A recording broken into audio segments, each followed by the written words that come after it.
আসসালামু আলাইকুম ভিউয়ার্স, আশা করি সবাই ভালো আছেন। আমরা সব সময় যখন আমরা বাথরুমে যে কোনো থ্রেড পাইপ এবং সিপিভিসি পাইপের কাজ করি, তো কাজ শেষে আমরা কি করব, আমরা কাজ শেষে অবশ্যই আমরা বাথরুমের লাইনগুলো চেক করব, যাতে আমাদের লাইনে কোনো প্রকার লিকেজ আছে কিনা বা কোনো ফাটা ভাঙা বা কোনো সমস্যা আছে কিনা। তো সব সময় আমরা কাজ শেষে চেষ্টা করি ভালো করে কাজগুলো করার, এবং কি মাপগুলো অ্যাকুরেটভাবে নিয়ে নেই যে আসলে কোথাও কোনো প্রকার ভুল ত্রুটি আছে কিনা।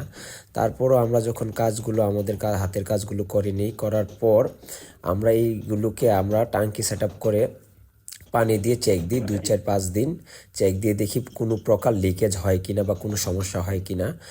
যদি এইগুলো আমরা আগেই চেক আপ না দিই, পরবর্তীতে আমাদের টাইলস হয়ে গেলে বা বাথরুমের কাজ কমপ্লিট হয়ে গেলে তো পরবর্তীতে এগুলো আবার ভেঙে কাজগুলো পুনরায় আবার করতে হয়, তো মালিকেরও লস, আমাদেরও লস, তো কাজের খুব দুর্নাম হয়। তো তার জন্য আমরা আমাদের হাতের কাজগুলো কমপ্লিট করে নিই।